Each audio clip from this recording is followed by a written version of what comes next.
Even without doing any activity, you can still manifest what you want if you organize these 4 dimensions in one direction and keep it unwavering in that direction for a certain period of time. Now he believes Shiva will do it for him and it will happen. So is Shiva going to come and build your house? No, I want you to understand, God will not lift his little finger for you. What has not happened till now on this planet can happen tomorrow. Human beings are capable of making it happen tomorrow.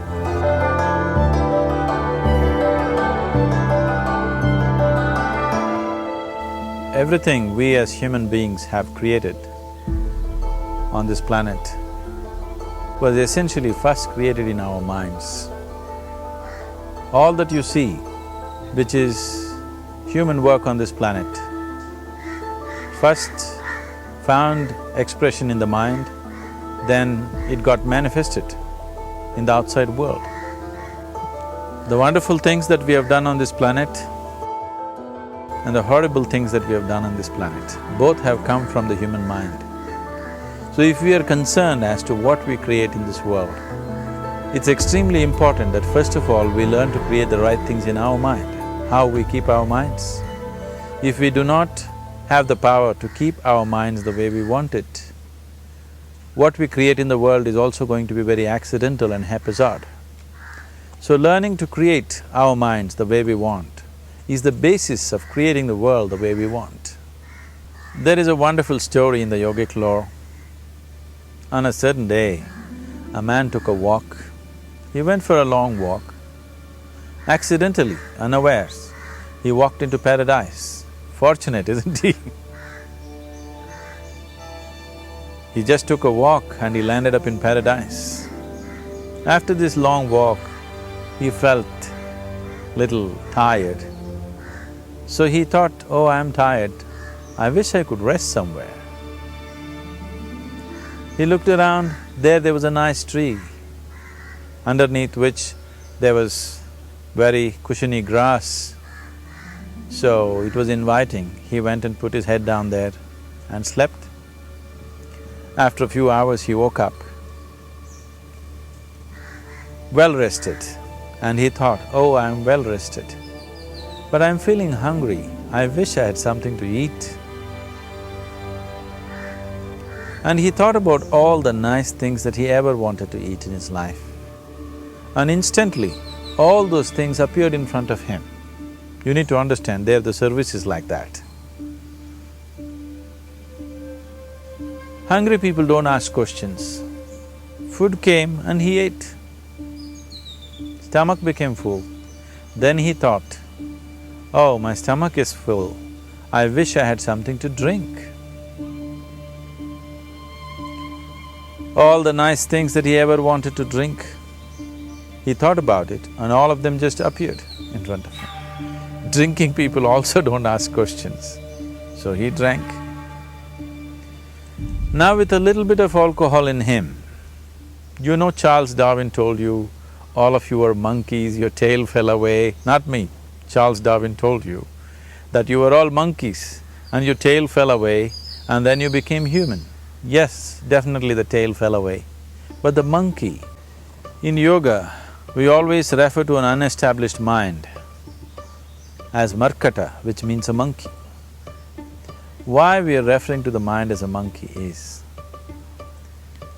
what are the qualities of a monkey? One thing about a monkey is, it's unnecessary movement. And another thing about the monkey is, if I say you're monkeying somebody, what does it mean? Imitation. Monkey and imitation have become synonymous.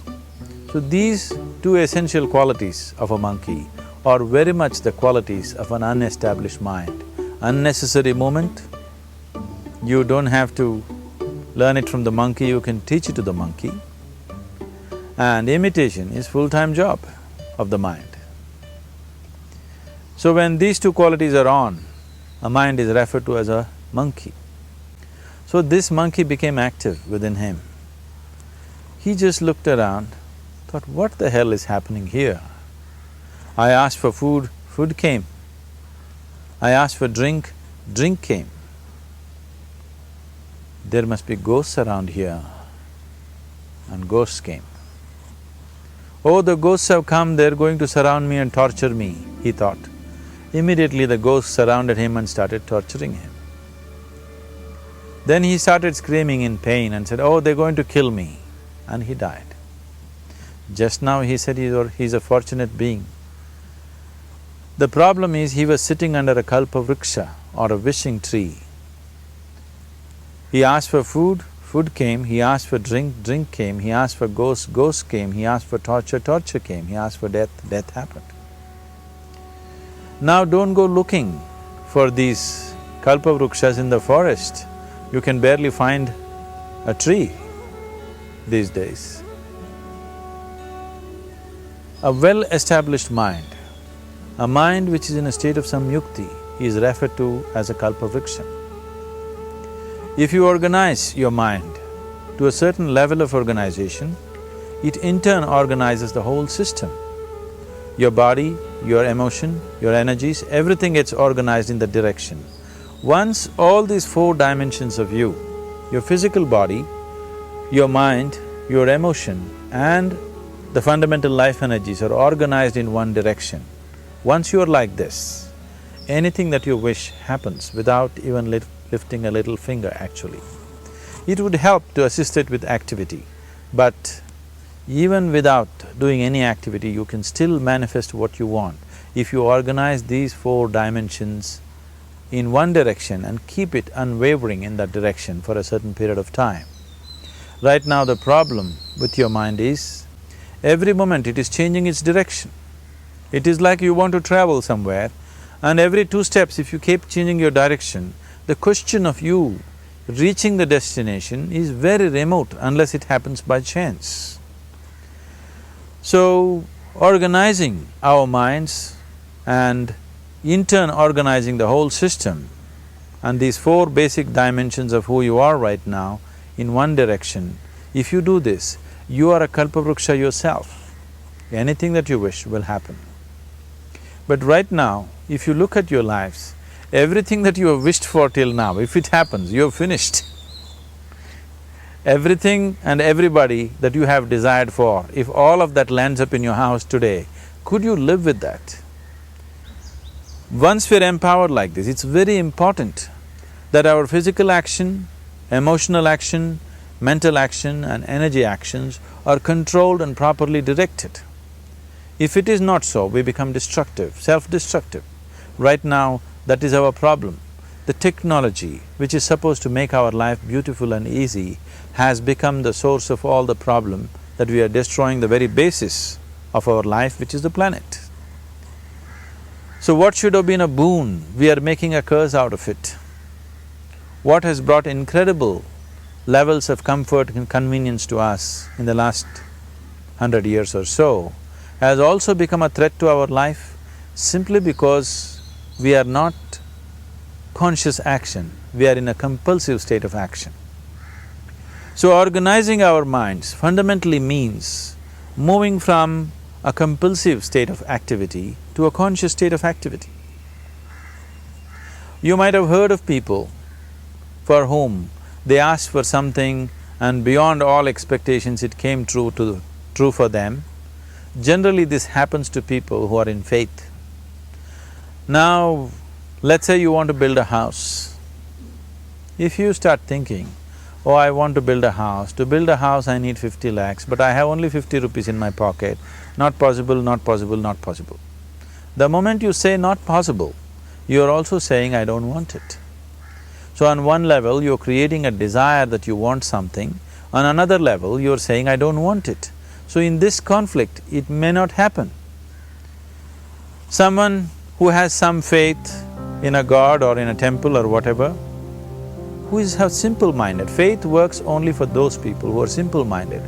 Thinking people, people who are too much thinking, for them it never works. A childlike person who has a simple faith in his god or his temple or whatever, he goes to the temple and says, Shiva, I want a house. I don't know how, you must make it for me. Now in his mind there are no negative thoughts. Will it happen? Will it not happen? Is it possible? Is it not possible? These things are completely removed by this simple act of faith. Now he believes Shiva will do it for him and it will happen. So is Shiva going to come and build your house? No, I want you to understand, God will not lift his little finger for you. What you refer to as God is the source of creation. As a creator, he has done a phenomenal job, there's no question about it. Could you think of a better creation than this? Is it in anybody's imagination to think anything better than what is there right now?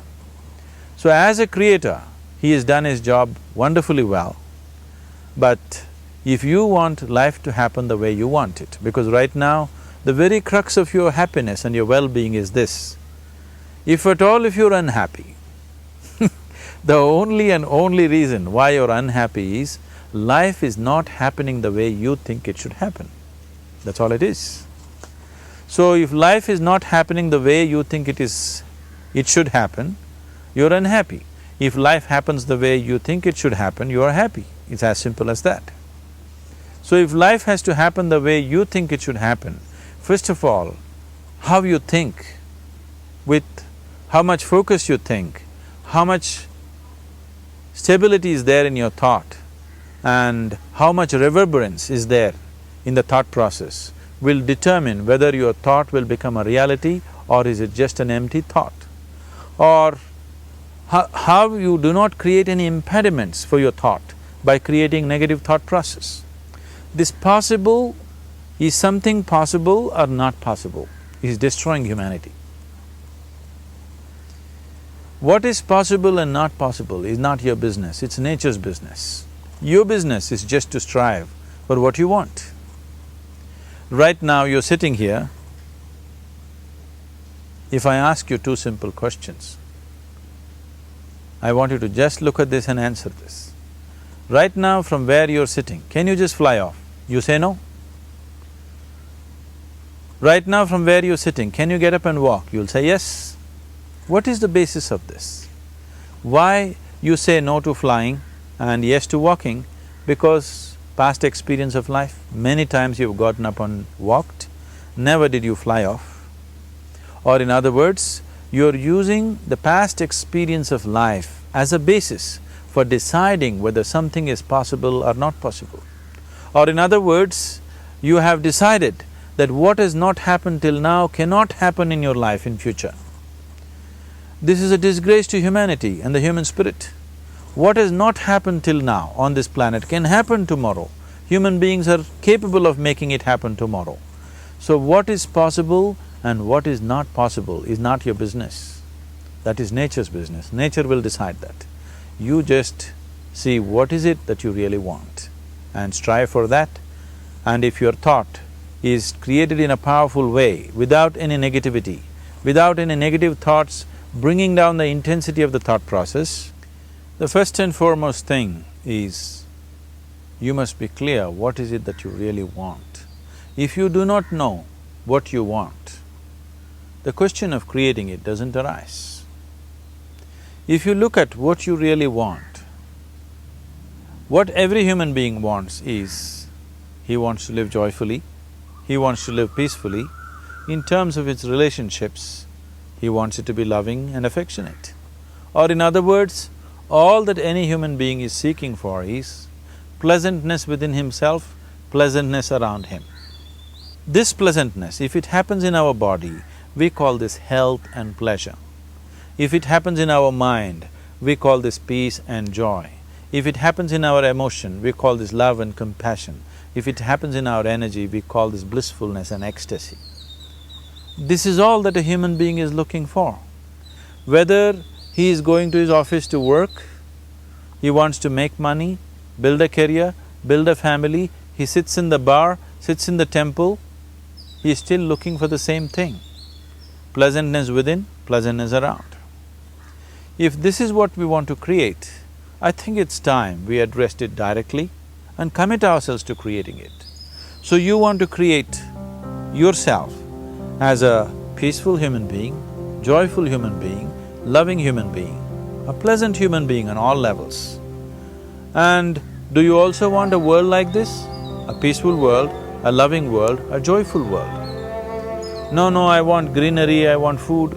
When we say a joyful world, that means everything that you want has happened. So this is all that you're looking for. So all that you need to do is commit yourself to creating it, to create a peaceful, joyful and loving world, both for yourself and everybody around you. Every day in the morning, if you start your day with this simple thought in your mind, that today, wherever I go, I will create a peaceful, loving and joyful world. If you fall down 100 times in the day, what does it matter? For a committed man, there is no such thing as failure. If you fall down 100 times, 100 lessons to be learnt. If you commit yourself like this to creating what you really care for, now your mind gets organized. Once your mind gets organized, the way you think is the way you feel, your emotion will get organized. Once your thought and emotion is organized, your energies will get organized in the same direction. Once your thought, emotion and energies are organized, your very body will get organized.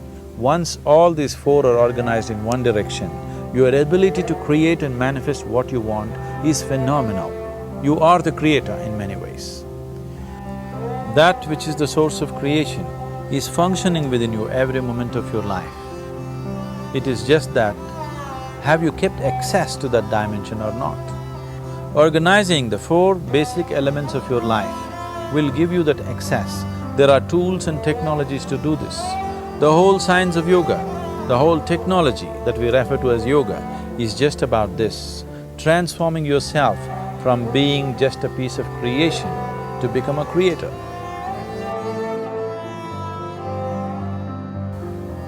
It is my wish and my blessing that every human being in this world should have this access to the source of creation within himself so that he can function here as a creator, not just as a piece of creation.